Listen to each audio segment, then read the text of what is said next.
আজকের ভিডিওতে দেখানো হবে মা ফাতেমা কত কষ্টে রোজা রাখতেন। দেখুন সহজ জীবন 2.0। মদিনার আকাশে পবিত্র রমজান মাসের চাঁদ উঠেছে। সাহাবীদের ঘরে ঘরে আনন্দের বন্যা। সবাই সাহারি ও ইফতারের জন্য প্রস্তুতি নিচ্ছেন। কারো ঘরে খেজুর, কারো ঘরে দুধ, কারো ঘরে গোশত রান্না হচ্ছে।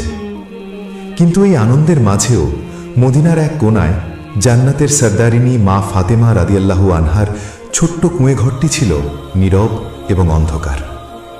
এই ঘরটি ছিল বিশ্বনবী হজরত মুহাম্মদ সাল্লাল্লাহু আলাইহি ওয়াসাল্লামের কলিজার টুকরা কন্যার ঘর। কিন্তু হায়, সেই ঘরে আজ উৎসবের কোনো আমেজ নেই। আছে শুধু দীর্ঘশ্বাস আর ক্ষুধার হাহাকার।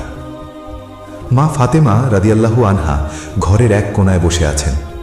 তার সামনে একটি ছেঁড়া দস্তরখান বিছানো, কিন্তু সেই দস্তরখানে কোনো খাবার নেই। মাটির হাঁড়িগুলো উল্টানো, পানির মশকটিও প্রায় খালি। গত 2 দিন ধরে এই ঘরে চুলা জ্বলেনি। ফাতেমা রাদিয়াল্লাহু আনহা পরনে ছিল তালি দেওয়া একজোড়া কাপড়, তার হাতে জাতা ঘোরানোর ফোসকা। তিনি বারবার তার 2 শিশু সন্তান হাসান এবং হুসাইনের দিকে তাকাচ্ছেন। শিশু দুটি ক্ষুধার জ্বালায় ঘুমাতে পারছে না। তারা মায়ের আঁচল ধরে বলছেন, আম্মাজান, খুব ক্ষুধা পেয়েছে, কিছু খেতে দাও। ফাতেমা রাদিয়াল্লাহু আনহার বুক ফেটে কান্না আসছিল। তিনি জানতেন কাল থেকে রোজা, সাহারি খাওয়ার সময় হয়ে আসছে, কিন্তু ঘরে এক দানা খেজুরও নেই যা দিয়ে তারা সাহারি করবেন।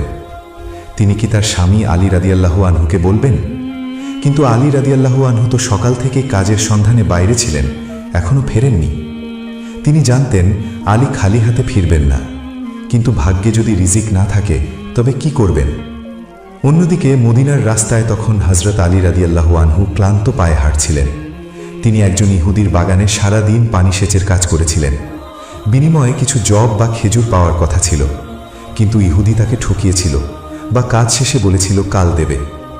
আলী রাদিয়াল্লাহু আনহু খালি হাতে খালি পেটে ঘরে ফিরছিলেন। তার মনে ছিল প্রচণ্ড কষ্ট। তিনি ভাবছিলেন, আমি আল্লাহর রসুলের জামাতা, অথচ আমি আমার স্ত্রী সন্তানদের মুখে সাহারির খাবার তুলে দিতে পারছি না। ফাতেমা হয়তো আমার অপেক্ষায় বসে আছে। তিনি ঘরে প্রবেশ করলেন।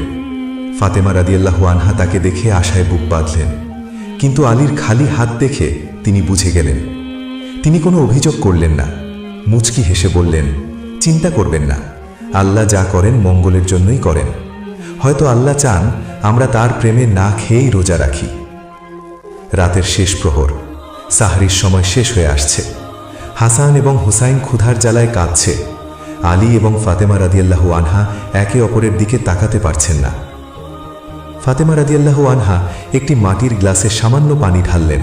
তিনি হাসান হুসাইনকে কোলে নিয়ে বললেন, বাবারা, আজ আমাদের ঘরে খাবার নেই, এই পানিটুকু পান করেই রোজা রাখো, আল্লাহ আমাদের জান্নাতে উত্তম খাবার খাওয়াবেন। শিশু দুটি মাসুম, তারা মায়ের কথা মেনে নিল। তারা পানি পান করল। আলী রাদিয়াল্লাহু আনহু এবং ফাতেমা রাদিয়াল্লাহু আনহাও এক ঢোক পানি পান করলেন। তাদের পেট খালি, কিন্তু ঈমান ভরা। তারা নিয়ত করলেন, হে আল্লাহ, তোমার সন্তুষ্টির জন্য আমরা আগামীকাল রোজা রাখব। এভাবেই জান্নাতের সর্দারিনী এবং আল্লাহর সিংহ তাদের রমজানের প্রথম রোজা শুরু করলেন পেটে পাথর বেঁধে, চোখে পানি নিয়ে। পরের দিন সকাল, মদিনার আকাশে প্রখর রোদ। মা ফাতেমা রাদিয়াল্লাহু আনহা রোজা রেখেছেন। পেটে কোনো দানা নেই, শুধু পানি। তবুও তিনি ঘরের কাজ করছেন, ঘর ঝাড়ু দিচ্ছেন, হাসান হুসাইনকে গোসল করাচ্ছেন। কিন্তু তার শরীর দুর্বল হয়ে আসছে, মাথা ঘুরছে। দুপুর গড়িয়ে গেল। হাসান এবং হুসাইন রাদিয়াল্লাহু আনহুমা ক্ষুধার জ্বালায় আর খেলতে পারছে না। তাদের মুখ শুকিয়ে গেছে। তারা মাঝে মাঝে ক্ষীণ স্বরে ডাকছেন, আম্মা যান, পানি খাবো, আম্মা যান, ক্ষুধা পেয়েছে। ফাতেমা রাদিয়াল্লাহু আনহা তাদের বুকে জড়িয়ে ধরে কান্না লুকোচ্ছেন। তিনি বলছেন, আর একটু ধৈর্য ধরো বাবারা, সূর্য ডুবলেই আমরা খাবো, আল্লাহ আমাদের জন্য খাবার পাঠাবেন। ওদিকে হযরত আলী রাদিয়াল্লাহু আনহু রোজা রাখা অবস্থায় মদিনার অলিগলিতে কাজের সন্ধানে ঘুরছেন। তিনি ভাবছেন, ইফতারের সময় অন্তত বাচ্চাদের মুখে কিছু দিতেই হবে। অনেক খোঁজাখুঁজির পর তিনি এক ইহুদির কাছে কিছু পশম কাটার কাজ পেলেন। সারাদিন রোদে পুড়ে ঘামে ভিজে তিনি কাজ করলেন। বিনিময় পেলেন মাত্র 3 দিরহাম বা কিছু জব। সেই টাকা দিয়ে তিনি সামান্য কিছু খাবার কিনলেন। তার মনে আনন্দ, আজ অন্তত ফাতেমা এবং বাচ্চাদের মুখে হাসি ফোটাতে পারবেন। সূর্য ডুবো ডুবো, মাগরিবের সময় ঘনিয়ে এসেছে। মা ফাতেমা রাদিয়াল্লাহু আনহা দস্তরখান বিছিয়েছেন। আলী রাদিয়াল্লাহু আনহু ঘরে প্রবেশ করলেন, তার হাতে খাবারের পুটলি। ফাতেমা এবং হাসান হুসাইন খাবার দেখে খুশি হলেন। ফাতেমা দ্রুত খাবারগুলো তৈরি করলেন, সামান্য কিছু রুটি এবং খেজুর। তারা সবাই দস্তরখানে গোল হয়ে বসলেন, সবার চোখে মুখে প্রশান্তি। সারাদিনের ক্ষুধার পর এখন তারা ইফতার করবেন। ঠিক মাগরিবের আজানের আগ মুহূর্তে যখন তারা লোকমা মুখে তুলবেন, হঠাৎ দরজায় কড়া নাড়ার শব্দ হলো। একটি দুর্বল কণ্ঠ ভেসে উঠল, হে নবী পরিবারের সদস্যরা, আমি এক এতিম, আমি খুব ক্ষুধার্ত, আল্লাহর ওয়াস্তে আমাকে কিছু খেতে দিন।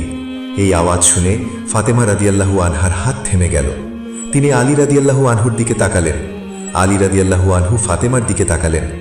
হাসান এবং হুসাইনও খাবারের দিকে তাকিয়ে আছে, আবার দরজার দিকে তাকাচ্ছে। ফাতেমা রাদিয়াল্লাহু আনহা বললেন, আমরা তো তাও কাল পানি খেয়েছিলাম, কিন্তু এই এতিম হয়তো কিছুই খায়নি। আল্লাহ কোরআনে বলেছেন, নিজেরা অভাবী হওয়া সত্ত্বেও যারা অন্যকে প্রাধান্য দেয় তারাই সফল কাম। আলী রাদিয়াল্লাহু আনহু মুচকি হেসে বললেন, ফাতেমা, তুমি জান্নাতের সরদারিনী, তোমার সিদ্ধান্তই আমার সিদ্ধান্ত। হাসান এবং হুসাইনও বলল, আম্মাজান, আমাদের খাবার ওই এতিমকে দিয়ে দাও, আমরা পানি খেয়েই থাকব। ফাতেমা রাদিয়াল্লাহু আনহা উঠে গেলেন। দস্তরখানের সবটুকু খাবার, রুটি, খেজুর সব তিনি নিজের হাতে ওই এতিমকে দিয়ে দিলেন। এতিম দোয়া করতে করতে চলে গেল। আজান হলো। জান্নাতের সরদারিনী, আল্লাহর সিংহ এবং জান্নাতের যুবকদের সরদার, তারা সবাই শুধু পানি দিয়ে ইফতার করলেন। তাদের ঘরে এক টুকরো রুটিও রইল না। তারা হাসি মুখে আল্লাহর শুকরিয়া আদায় করলেন। তারা এশার নামাজ পড়ে শুয়ে পড়লেন, পেটে ক্ষুধার আগুন, কিন্তু অন্তরে ত্যাগের শান্তি। এভাবেই শুরু হলো তাদের দ্বিতীয় রোজা। প্রথম দিনের ইফতার হয়েছিল শুধু পানি দিয়ে। দ্বিতীয় দিনের সাহরির সময়ও ঘরে কোনো খাবার ছিল না। ফাতেমা রাদিয়াল্লাহু আনহা আবার পানি দিয়ে গ্লাস পূর্ণ করলেন। তিনি হাসান হুসাইনকে পানি পান করালেন। আলী রাদিয়াল্লাহু আনহু এবং নিজেও পানি পান করলেন। টানা 2 দিন দানা পানিহীন থাকার ফলে ফাতেমা রাদিয়াল্লাহু আনহার শরীর কাঁপছে, তার সুন্দর মুখটি ফ্যাকাশে হয়ে গেছে। হাসান এবং হুসাইন এতটাই দুর্বল হয়ে পড়েছে যে তারা আর উঠে দাঁড়াতে পারছে না। আলী রাদিয়াল্লাহু আনহু আবার কাজের সন্ধানে বের হলেন। তিনি জানেন আজ যদি খাবার না আনতে পারেন তবে তার পরিবার হয়তো আর বাঁচবে না। তিনি পাগলের মতো কাজ খুঁজছেন। অবশেষে এক আনসারি সাহাবীর বাগানে কাজ পেলেন। সারাদিন রোজা রেখে ক্ষুধার্ত পেটে তিনি মাটি কাটলেন, পানি সেচলেন। আসরের সময় তিনি পারিশ্রমিক হিসেবে কিছু জব পেলেন। তিনি দ্রুত বাড়ি ফিরলেন। আলী রাদিয়াল্লাহু আনহুকে খাবার হাতে ফিরতে দেখে ফাতেমা রাদিয়াল্লাহু আনহার চোখে পানি এসে গেল। তিনি আল্লাহর শুকরিয়া আদায় করলেন। তিনি দ্রুত জব পিষে আটা বানালেন এবং রুটি তৈরি করলেন, সাথে কিছু খেজুরও ছিল। ইফতারের সময় হলো। দস্তরখানে গরম রুটি এবং খেজুর রাখা। হাসান এবং হুসাইনের চোখে আজ আনন্দের ঝিলিক। তারা খাবারের সুঘ্রাণে মাতোয়ারা। তারা ভাবছে, আজ আমরা পেট ভরে খাব। ফাতেমা রাদিয়াল্লাহু আনহা তাদের মাথায় হাত বুলিয়ে দিচ্ছেন। তিনি ভাবছেন, আলহামদুলিল্লাহ, আজ আমার সন্তানদের মুখে খাবার তুলে দিতে পারব। ঠিক যখন তারা ইফতার করার জন্য হাত বাড়ালেন, দরজায় আবার সেই শব্দ। একটি করুণ কণ্ঠ ভেসে এলো, হে নবী পরিবারের সদস্যরা, আমি এক মিসকিন, আমার ঘরে কোনো খাবার নেই, আমার সন্তানেরা ক্ষুধায় কাঁদছে, আল্লাহর ওয়াস্তে আমাকে কিছু খেতে দিন। এই আওয়াজ শুনে ফাতেমা রাদিয়াল্লাহু আনহা থমকে গেলেন। তার বুকের ভেতরটা যেন দুমড়ে মুচড়ে গেল। তিনি হাসান হুসাইনের মুখের দিকে তাকালেন। শিশু দুটির চোখ ছলছল করছে, তারাও বুঝতে পারছে কি হতে যাচ্ছে। আলী রাদিয়াল্লাহু আনহু ফাতেমার দিকে তাকিয়ে বললেন, ফাতেমা, আল্লাহ আমাদের আবার পরীক্ষা করছেন, তুমি কি চাও? ফাতেমা রাদিয়াল্লাহু আনহা চোখের পানি মুছে দৃঢ় কণ্ঠে বললেন, আমরা তো আল্লাহর সন্তুষ্টির জন্যই রোজা রেখেছি। আল্লাহ যদি চান আমরা না খেয়ে থাকি তবে তাই হোক। এই মিসকিনকে ফিরিয়ে দিলে কি আল্লাহ খুশি হবেন? হাসান হুসাইনও বলল, আম্মাজান, দিয়ে দাও, আমরা সবর করব। ফাতেমা রাদিয়াল্লাহু আনহা আবার দস্তরখানের সব খাবার, রুটি, খেজুর সবটুকু একটি পোঁটলায় বাঁধলেন। তিনি দরজায় গিয়ে মিসকিনের হাতে খাবার তুলে দিলেন। মিসকিন খুশি হয়ে দোয়া করতে করতে চলে গেল। আজান হলো। নবীজির কলিজার টুকরা কন্যা, তার স্বামী এবং 2 শিশু সন্তান টানা দ্বিতীয় দিনও শুধু পানি দিয়ে ইফতার করলেন। তাদের পেটে আগুন জ্বলছে, কিন্তু তাদের ঈমান পর্বতের মতো অটল। সেই রাতে ফাতেমা রাদিয়াল্লাহু আনহা আর শুতে পারলেন না। ক্ষুধার জ্বালায় তার ঘুম আসছিল না। তিনি জায়নামাজে দাঁড়িয়ে গেলেন। তিনি আল্লাহর কাছে কাঁদলেন, হে আল্লাহ, আমার বাচ্চার ক্ষুধার কষ্ট আমি সহ্য করতে পারছি না। তুমি আমাদের ধৈর্য দাও, আমাদের এই কুরবানি কবুল করো। এভাবেই কেটে গেল দ্বিতীয় রাত। সামনে অপেক্ষা করছে তৃতীয় এবং চূড়ান্ত পরীক্ষার দিন। টানা 2 দিন না খেয়ে থাকার পর তৃতীয় দিনের সাহরির সময় এলো। ফাতেমা রাদিয়াল্লাহু আনহার শরীর এখন আর চলছে না। তিনি উঠে বসতেও পারছেন না। হাসান এবং হোসাইন নিস্তেজ হয়ে পড়ে আছে। তাদের ঠোঁট শুকিয়ে ফেটে গেছে। আলী রাদিয়াল্লাহু আনহুর চোখে মুখেও চরম ক্লান্তির ছাপ। ফাতেমা রাদিয়াল্লাহু আনহা আবার পানি দিয়ে গ্লাস পূর্ণ করলেন, কিন্তু আজ পানি পান করাও তাদের জন্য কঠিন হয়ে পড়েছে। গলা শুকিয়ে কাঠ হয়ে আছে। তবুও তারা আল্লাহর নাম নিয়ে পানি পান করলেন এবং তৃতীয় রোজার নিয়ত করলেন। ফাতেমা রাদিয়াল্লাহু আনহা হাসান হোসাইনের দিকে তাকিয়ে ফিসফিস করে বললেন, আল্লাহ আমাদের পরীক্ষা করছেন, তোমরা ভেঙে পড়ো না, জান্নাতের খাবার আমাদের জন্য অপেক্ষা করছে। সকাল হলো। আলী রাদিয়াল্লাহু আনহু ঘর থেকে বের হতে পারছিলেন না। তার পায়ে বল নেই, কিন্তু তিনি জানেন আজ খাবার আনতেই হবে। তিনি আল্লাহর ওপর ভরসা করে আবার কাজের সন্ধানে বের হলেন। মদিনার রাস্তায় তিনি হাঁটছেন, কিন্তু তার মাথা ঘুরছে। তিনি এক ইহুদির কাছে গেলেন। ইহুদি তাকে কিছু কঠিন কাজ দিল। আলী রাদিয়াল্লাহু আনহু ক্ষুধার্ত শরীরে সেই কাজ করলেন। তার শরীর থেকে ঘাম ঝরছে, হাত কাঁপছে, কিন্তু তিনি থামলেন না। কাজ শেষে তিনি আবার কিছু খাবার পেলেন। তিনি দৌড়ে বাড়ি ফিরলেন। ফাতেমা রাদিয়াল্লাহু আনহুকে দেখে আলী রাদিয়াল্লাহু আনহু একটু হাসার চেষ্টা করলেন।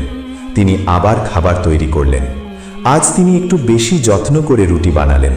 তিনি ভাবলেন, আজ আর কেউ আসবে না, আজ আমরা খাবই। সূর্য ডোবার সময় হলো। তারা দস্তরখানে বসলেন। হাসান হোসাইন খাবারের দিকে তাকিয়ে আছে। তাদের চোখগুলো চকচক করছে। আলী রাদিয়াল্লাহু আনহু খাবারের লোকমা হাতে নিলেন। ঠিক সেই মুহূর্তে যখন তারা মুখে খাবার তুলবেন, দরজায় আবার সেই পরিচিত শব্দ। এবার একটি ভারী কণ্ঠ ভেসে এলো, হে নবী পরিবারের সদস্যরা, কাফেররা আমাকে বন্দী করে রেখেছিল। এখন আমি মুক্ত, কিন্তু আমার কাছে কোনো খাবার নেই। আমি খুব ক্ষুধার্ত। আল্লাহর ওয়াস্তে আমাকে কিছু খেতে দিন। এই আওয়াজ শুনে ফাতেমা রাদিয়াল্লাহু আনহার হাত থেকে রুটির টুকরো পড়ে গেল। তিনি আলী রাদিয়াল্লাহু আনহুর দিকে তাকালেন। আলী রাদিয়াল্লাহু আনহুর চোখেও পানি। হাসান হোসাইন একে অপরের দিকে তাকাচ্ছে। আলী রাদিয়াল্লাহু আনহু বললেন, ফাতেমা, এটা কি আল্লাহর পরীক্ষা নাকি আমাদের নসিব? আমরা কি আজও না খেয়ে থাকব? ফাতেমা রাদিয়াল্লাহু আনহা বললেন, আল্লাহ আমাদের পরীক্ষা করছেন যে আমরা নিজের জানের চেয়ে আল্লাহর সন্তুষ্টিকে বেশি ভালোবাসি কিনা। এই বন্দীকে ফিরিয়ে দিলে আল্লাহ হয়তো নারাজ হবেন। আমাদের জান যাক, কিন্তু আল্লাহর হুকুম না যাক। ফাতেমা রাদিয়াল্লাহু আনহা আবার উঠে গেলেন। দস্তরখানের সবটুকু খাবার তিনি নিজের হাতে সেই বন্দীকে দিয়ে দিলেন। বন্দী অবাক হয়ে বলল, আপনারা কিছুই খাবেন না? ফাতেমা রাদিয়াল্লাহু আনহা বললেন, আমাদের জন্য আল্লাহ আছেন। আজান হলো। টানা তৃতীয় দিন নবীজির কন্যা এবং তার পরিবার শুধু পানি দিয়ে ইফতার করলেন। তাদের পেটে 3 দিন ধরে এক দানা শস্যও পড়েনি। তারা ক্ষুধার জ্বালায় কুঁকড়ে গেলেন, কিন্তু তাদের ঈমান আসমান ছুঁয়ে গেল। টানা 3 দিন এবং 3 রাত কোনো দানা পানি ছাড়া শুধু ইফতারে পানি পার করার পর চতুর্থ দিনের সকাল যখন হলো, তখন হযরত আলী রাদিয়াল্লাহু এবং মা ফাতেমা রাদিয়াল্লাহু এর অবস্থা বর্ণনাতীত। ফাতেমা রাদিয়াল্লাহু বিছানা থেকে মাথা তুলতে পারছিলেন না। তার শরীর এতটাই দুর্বল হয়ে গিয়েছিল যে কথা বলার শক্তিও ছিল না। হাসান এবং হোসাইন রাদিয়াল্লাহু ঘরের এক কোণায় নিস্তেজ হয়ে পড়েছিলেন। তাদের ছোট ছোট পেটগুলো পিঠের সাথে লেগে গিয়েছিল। তাদের চোখগুলো গর্তে ঢুকে গিয়েছিল। দেখে মনে হচ্ছিল যেন তাদের শরীরে আর প্রাণ নেই। হযরত আলী রাদিয়াল্লাহু কোনো মতে উঠে দাঁড়ালেন। তিনি হাসান এবং হোসাইনের হাত ধরলেন। তিনি ভাবলেন, আমি যদি আজ বাচ্চাদের নবীজির কাছে নিয়ে যাই, হয়তো তিনি কিছু ব্যবস্থা করবেন। আমি আর পারছি না। তিনি টলটলেতে বাচ্চাদের নিয়ে নবীজির হুজরার দিকে রওনা হলেন। নবীজি মসজিদে নববীতে বসেছিলেন। তিনি দূর থেকে দেখলেন আলী আসছেন, আর তার সাথে হাসান হুসাইন হাঁটছে না, বরং বাতাসের দুলনিতে কাঁপছে। তাদের অবস্থা দেখে নবীজি শিউরে উঠলেন। তিনি দৌড়ে তাদের কাছে গেলেন। নবীজি হাসান হুসাইনকে বুকে জড়িয়ে ধরলেন। তিনি দেখলেন ক্ষুধার জ্বালায় তাদের শরীর কাঁপছে পাখির ছানার মতো। নবীজির চোখ দিয়ে অঝরে পানি পড়তে লাগল। তিনি আলী রাদিয়াল্লাহুকে জিজ্ঞেস করলেন, হে আলী, তোমাদের এ কি দশা? তোমরা কি কিছু খাওনি? আলী রাদিয়াল্লাহু মাথা নিচু করে বললেন, ইয়া রাসূলুল্লাহ, গত 3 দিন ধরে আমাদের ঘরে এক দানা খাবারও ছিল না। আমরা যা পেয়েছিলাম সব আল্লাহর রাস্তায় বিলিয়ে দিয়েছি। ফাতেমা ঘরে মরার মতো পড়ে আছে, তার অবস্থা আরও খারাপ। নবীজি আর দেরি করলেন না। তিনি আলী এবং বাচ্চাদের নিয়ে দ্রুত ফাতেমা রাদিয়াল্লাহুর ঘরের দিকে ছুটলেন। তার মন অস্থির হয়ে উঠল। তিনি ভাবলেন, আমার কলিজার টুকরা ফাতেমা না জানি কেমন আছে। নবীজি ফাতেমা রাদিয়াল্লাহুর ঘরে প্রবেশ করলেন। তিনি দেখলেন ফাতেমা রাদিয়াল্লাহু জায়নামাজে সেজদারত অবস্থায় পড়ে আছেন, কিন্তু তিনি নড়ছেন না। তার শরীর এতটাই দুর্বল যে তিনি সেজদা থেকে মাথা তুলতে পারছেন না। তার পেট পিঠের সাথে মিশে গেছে, তার চোখগুলো বসা। নবীজি দৌড়ে গিয়ে ফাতেমার মাথা নিজের কোলে তুলে নিলেন। তিনি ডাকলেন, ফাতেমা, মা আমার, চোখ খোলো। ফাতেমা রাদিয়াল্লাহু কষ্ট করে চোখ মেললেন। বাবার মুখ দেখে তিনি হাসার চেষ্টা করলেন, কিন্তু তার ঠোঁট নড়ল না। তার চোখ দিয়ে শুধু পানি গড়িয়ে পড়ল। নবীজি ফাতেমার এই অবস্থা দেখে ডুকরে কেঁদে উঠলেন। তিনি আল্লাহর কাছে ফরিয়াদ করলেন, হে আল্লাহ, এরা আমার পরিবার, এরা আমার কলিজা। এদের এই কষ্ট আমি আর সহ্য করতে পারছি না। তুমি এদের প্রতি দয়া করো, এদের জন্য আসমানি রিজিক পাঠাও।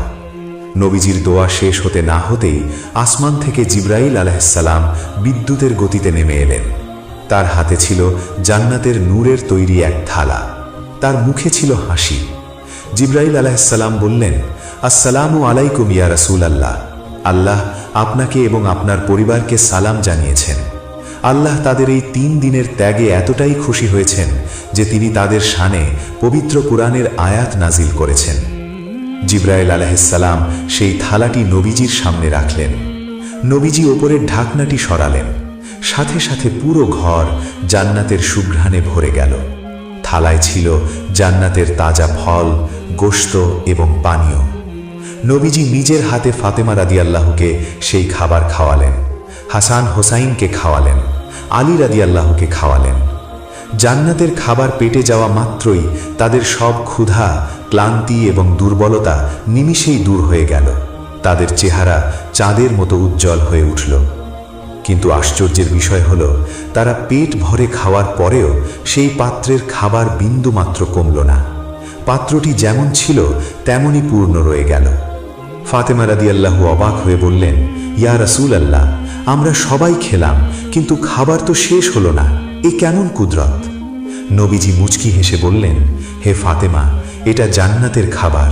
এটা কখনো শেষ হয় না যতক্ষণ না আল্লাহ চান। এই খাবার তোমাদের জন্য আল্লাহর বিশেষ মেহমানদারি। ততক্ষণে এশার নামাজের সময় হয়ে গেছে।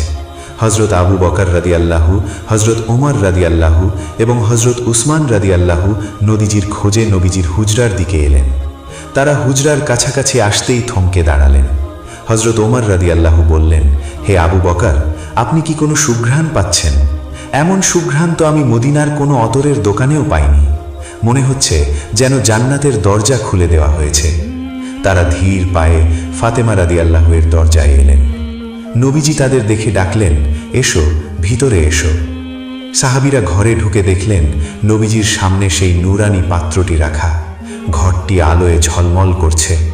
সাহাবীরা জিজ্ঞেস করলেন, ইয়া রাসূলুল্লাহ, এই খাবার কোথা থেকে এলো? নবীজি বললেন, এটা আল্লাহ পাঠিয়েছেন আমার ফাতেমার সবরের বিনিময়ে। তোমরাও এসো, এখান থেকে খাও। সাহাবীরা সেই খাবার খেলেন। তারা মুখে দিয়েই বললেন, আল্লাহর কসম, এমন স্বাদের খাবার আমরা দুনিয়াতে কখনো খাইনি। এর স্বাদ মধুর চেয়েও মিষ্টি, মাখনের চেয়েও নরম। খাওয়া শেষে নবীজি হাত তুললেন। তিনি ফাতেমা, আলী এবং হাসান হোসাইনের জন্য খাস দোয়া করলেন।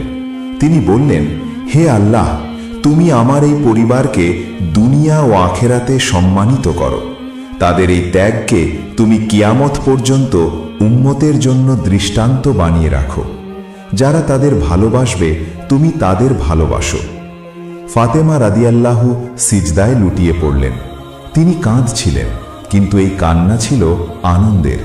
তিনি বললেন, হে আমার রব, আমি তোমার সন্তুষ্টির জন্য 3 দিন না খেয়েছিলাম, আর তুমি আমাকে জান্নাতের খাবার খাওয়ালে। আমি তোমার কতটুকু শুকরিয়া আদায় করব? আল্লাহ তাআলা তখন জিবরাইল আলাইহির মাধ্যমে জানিয়ে দিলেন, হে নবী, ফাতেমার এই ত্যাগের কারণে আমি তার জন্য জান্নাতে এমন এক প্রাসাদ তৈরি করেছি যার নাম বাইতুল হামদ, প্রশংসার ঘর। সেদিন রাতে মদিনার বুকে এক প্রশান্তির বাতাস বয়ে গেল। ফাতেমা রাদিয়াল্লাহুর ঘরের সেই ঘটনা সাহাবীদের মুখে মুখে ছড়িয়ে পড়ল। সবাই জানল নবীজির পরিবার আল্লাহর জন্য কতটা ত্যাগ স্বীকার করতে পারে। সকাল হল। ফাতেমা রাদিয়াল্লাহু আবার তার স্বাভাবিক জীবনে ফিরে গেলেন। যাতা ঘোরালেন, ঘর ঝাড়ু দিলেন, কিন্তু তার অন্তরে ছিল এক জান্নাতি প্রশান্তি। তিনি দুনিয়ার কষ্টকে আর কষ্ট মনে করতেন না, কারণ তিনি জানতেন তার রব তার সাথে আছেন। প্রিয় দর্শক, মা ফাতেমা রাদিয়াল্লাহুর এই ঘটনা আমাদের শেখায় যে আল্লাহর রাস্তায় কোনো কিছুই বিফলে যায় না। আমরা যদি ধৈর্যের সাথে আল্লাহর হুকুম মানি এবং নিজের প্রয়োজন সত্ত্বেও অন্যকে সাহায্য করি, তবে আল্লাহ আমাদের অকল্পনীয় পুরস্কার দেবেন।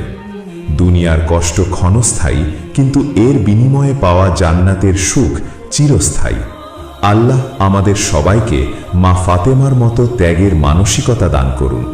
ভিডিওটি ভালো লাগলে লাইক দিন এবং শেয়ার করুন। আল্লাহ হাফেজ।